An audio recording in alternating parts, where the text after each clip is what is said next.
Hello, I am Miss Santi. Ada yang tahu kita mau belajar apa hari ini? Oke, hari ini kita akan mempelajari materi pada ekosistem darat.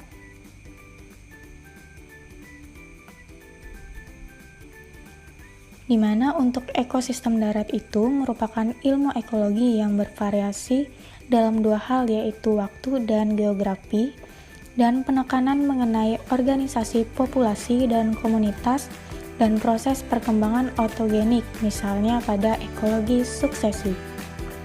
Adapun ciri-ciri dari ekosistem darat, yang pertama itu adalah lingkungan fisik berupa daratan, yang kedua memiliki tipe vegetasi dan dominan, yang ketiga tumbuhan dan hewan beradaptasi pada wilayah daratan.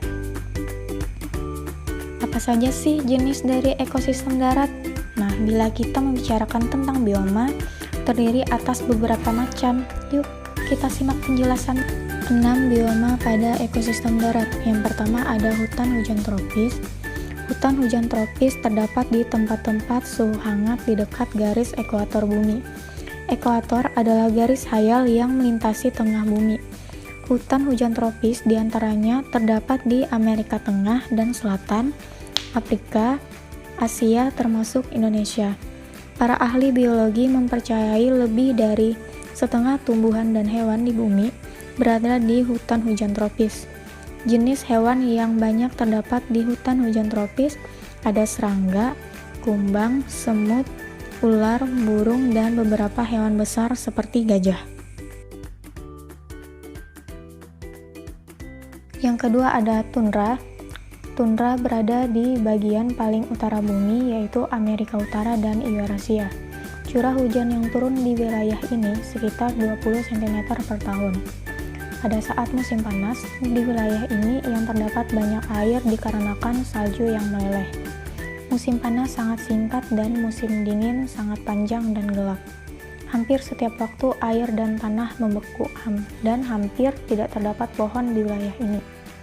Hewan khas yang terdapat di wilayah ini adalah bison, rusa kutub, serigala, dan hewan pengerat.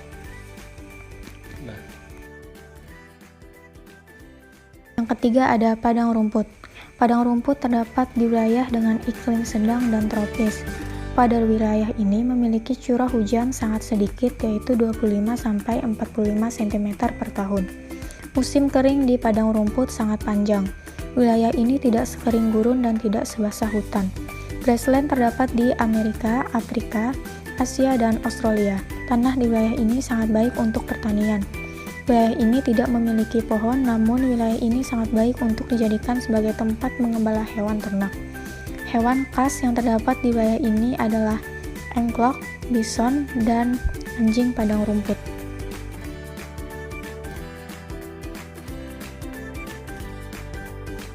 Yang keempat ada gurun. Gurun memiliki ciri khas dengan kondisi yang sangat kering.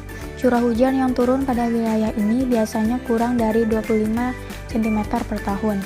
Perbedaan antara suhu siang dan malam sangat besar. Perbedaan dapat mencapai 120 derajat Fahrenheit sampai 48,8 derajat Celcius. Tumbuhan akan menyesuaikan dengan sedikitnya jumlah air yang tersedia dengan suhu yang sangat ekstrim. Di gurun Sahara, Afrika, dan di gurun lainnya hampir tidak terdapat tumbuhan. Hewan yang terdapat pada gurun adalah arthropoda seperti serangga dan laba-laba, reptil seperti kadal dan ular, raining bird, dan hewan pengerat seperti tikus, kanguru, dan tikus kayu, dan sejumlah burung dan juga mamalia. Yang kelima ada taiga. Taiga adalah hutan tumbuhan berjarum seperti cemara yang terdapat di bagian utara Eurasia, Amerika Utara. Curah hujan di wilayah ini antara 25-100 cm per tahun. Musim semi di sini sangat pendek, musim dingin di sini sangat dingin dan juga sebentar. Sedangkan musim panas cenderung sejuk. Di wilayah ini terdapat beberapa pohon seperti spruce, fir, hemlock, conifers, alders, birch, dan willow, dan juga pine.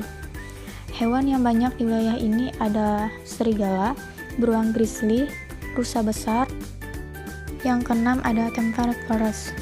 Bioma pada temperate forest berada di sebelah taiga di Amerika Utara bagian timur, Asia Timur, dan hampir semua Eropa. Di wilayah ini curah hujan sangat banyak dan melimpah, yaitu 75-150 cm per tahun. Pada wilayah ini musim semi berlangsung selama 140-300 hari per tahun. Tumbuhan yang banyak tumbuh di wilayah ini adalah birch, maple, dan pohon Disneywood. Pohon ini berdaun lebar dan berjadwal pada musim gugur. Daun ini akan tumbuh lagi pada saat musim semi. Hewan khas pada tempat ini adalah rusa ekor putih, opossum, dan kuiros.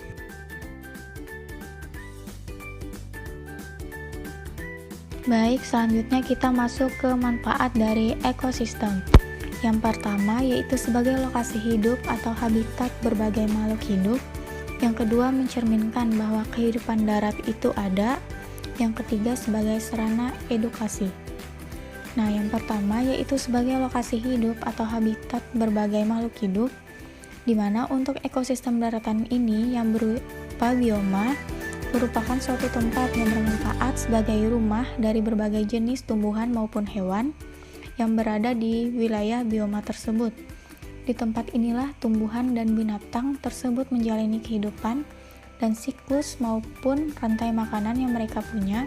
Karena bioma inilah flora dan fauna tersebut dapat lestari menjadi kekayaan alam.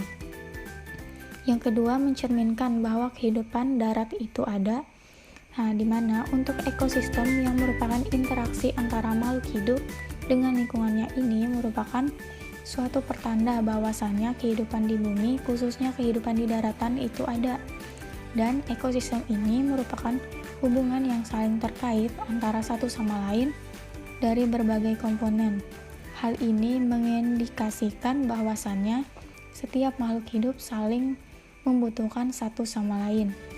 Nah, yang ketiga yaitu sebagai sarana edukasi, di mana untuk ekosistem darat ini mempunyai fungsi sebagai sarana edukasi tentang ketergantungan makhluk hidup terhadap lingkungannya. Bioma-bioma yang merupakan bentuk ekosistem darat bisa dijadikan sebagai objek penelitian sehingga manusia bisa meneliti tentang seberapa besar pengaruh lingkungan terhadap makhluk hidup dan juga komponen mana saja yang paling mempengaruhi bagi makhluk hidup.